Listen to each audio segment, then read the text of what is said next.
Bismillahirrahmanirrahim. Chers étudiants, bienvenue à la nouvelle vidéo consacrée au nivellement des ressources lorsqu'elles sont individuelles ou liées, et aussi une application sur l'outil Microsoft Project. Comme on a vu déjà dans la dernière vidéo que le nivellement est très important pour le manager, car il assure la stabilité du travail de la ressource dans le projet. Il évite les surutilisations et les sous-utilisations et il contribue au plein emploi. On va faire une petite application pour comprendre le nivellement des ressources lorsque nous avons plusieurs ressources, soit elles sont individuelles, elles peuvent travailler séparément, ou bien elles doivent travailler en collectif, elles sont liées. Sur cet exemple didactique, on prend 3 tâches A, B, C. La tâche A, 2 jours, la tâche B, 4 jours, la tâche C, 3 jours. Sur cette tâche-là, la tâche A, on va lui affecter deux ressources différentes, X et Y. La tâche B, une seule ressource X, et la tâche C, 2 ressources X et Y. Alors si on consulte le plan de charge de travail, la charge de travail, c'est le graphe de ressources, on constate une suraffectation pour la ressource X, ici, sur les 3 jours, et aussi même pour la ressource Y, il y a un problème de surcharge, de surutilisation. Donc le nivellement devient nécessaire. Alors il y a 2 cas possibles. On va prendre le premier cas, c'est le cas des ressources lorsqu'elles sont individuelles, c'est-à-dire X et Y peuvent travailler séparément, elles ne sont pas liées. Si on veut faire le nivellement, voilà le résultat. Le résultat, c'est que le X, on commence la ressource X commence par la tâche B parce que c'est la plus grande. On préfère commencer par les tâches les plus grandes en durée.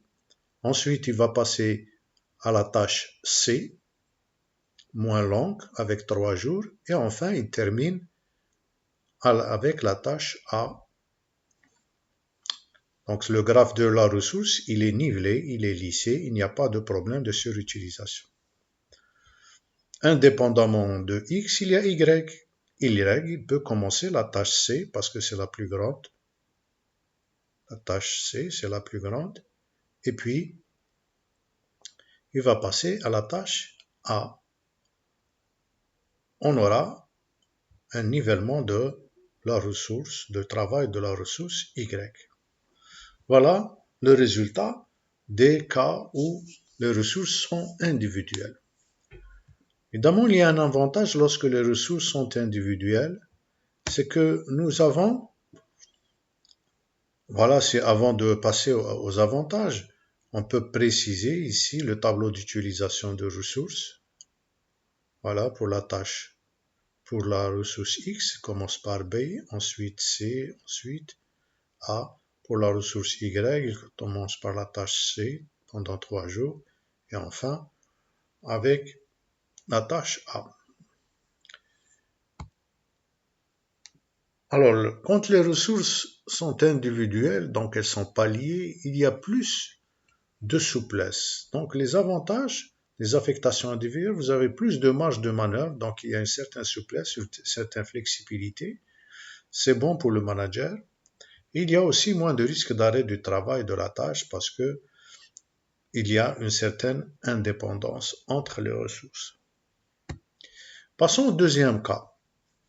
Si on considère X et Y dans les tâches où elles sont affectées sont liées, c'est-à-dire il faut la présence des deux ressources pour que la tâche soit affectée, soit réalisé. Dans ce cas-là, le nivellement de ces deux ressources, c'est comme ça. On va commencer par la tâche C, X et Y vont commencer par la tâche C pendant 3 jours, puis on va passer à la tâche A pendant 2 jours, et enfin, la ressource Y est libérée, il reste la ressource X qui va continuer le travail.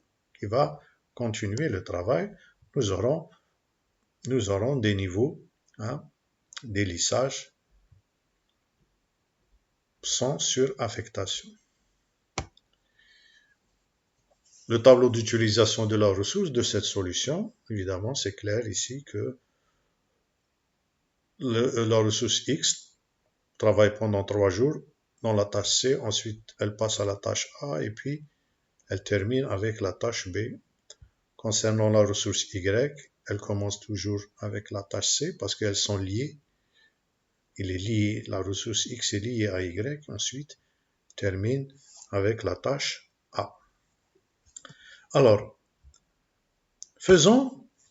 résolvons cette application à l'aide de l'outil Microsoft Project. Donc, on va commencer notre projet en planifiant automatiquement. On va choisir l'information du projet, on va choisir la date du début du projet. Par exemple, ici, le 10. OK. Et on va introduire la liste des tâches dans le diagramme de Gantt sur la table d'entrée A, B, C. On introduit les durées dans le champ durée, 2 jours. Ici, 4 jours. Et là, la tâche C, 3 jours. On va introduire la ressource, le nom de la ressource ici. Ici, nous avons X et Y. X et Y. La tâche B, il y a uniquement la ressource X qui est déjà affectée. OK. Enfin, la tâche C, nous avons X et Y aussi. Voilà, sachant que X et Y ont une capacité maximale de 100%. On ne peut pas dépasser les 100% parce que ça peut être des personnes, des noms propres. On va afficher, on va faire un affichage inférieur, affichage du détail. On va afficher le graphe de la ressource en bas, constatant ici qu'il y a une surutilisation dans la ressource Y ainsi que dans la ressource X. Vous avez la suraffectation X et Y, donc ça nécessite un nivellement. Comme on a vu dans la dernière vidéo, la vidéo précédente, on va aller vers l'onglet ressources et puis on va voir l'option du nivellement. L'option du nivellement, c'est que on va commencer par exemple par le nivellement lorsque les affectations sont individuelles. Donc je vais cocher nivellement peut ajuster les affectations individuelles. C'est-à-dire X et Y sont libres. Niveler tout. On peut voir le résultat mieux en affichant, plus d'affichage, le diagramme de Gantt, nivellement du Gantt. On constate que voilà, vous avez ici la tâche C, le Y va travailler dans la tâche C, et puis va aller dans le A, et puis le X commence par la tâche B, ensuite vers C, et enfin vers le A. Pour mieux comprendre ces affectations-là, il vaut mieux afficher dans le détail. On va afficher dans le détail le tableau d'utilisation des ressources. Affichage détail, tableau d'utilisation des ressources, voilà. La ressource X commence A, et puis on va vers C, ensuite vers A. Pour la ressource Y, on commence par la tâche commence par la tâche C pendant 3 jours, puis il va vers la tâche A pendant 2 jours. Voilà le premier cas. Revenons maintenant au nivellement. On va supprimer le nivellement. On reprend l'état initial. Et puis, on va changer l'option pour faire le nivellement lorsque les ressources sont liées. Option, je vais changer l'option. Je vais décocher la case nivellement peut ajuster les affectations individuelles d'une tâche. Et je vais niveler.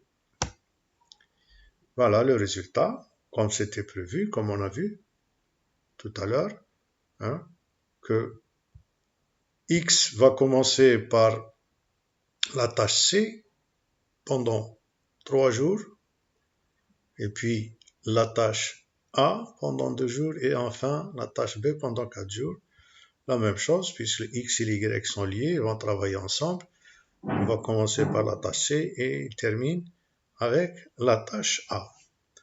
Voilà le nivellement, comment il est résolu. On l'a résolu manuellement et puis on a utilisé l'outil LMS Project.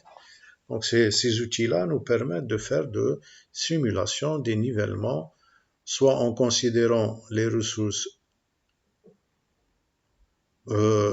individuelles, ce qui est recommandé, ou bien parfois on est obligé d'utiliser des équipes liées.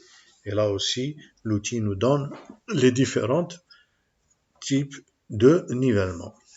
Donc merci de votre attention.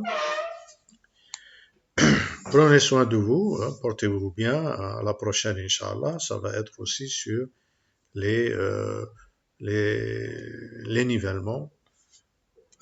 Assalamu alaikum wa rahmatullah.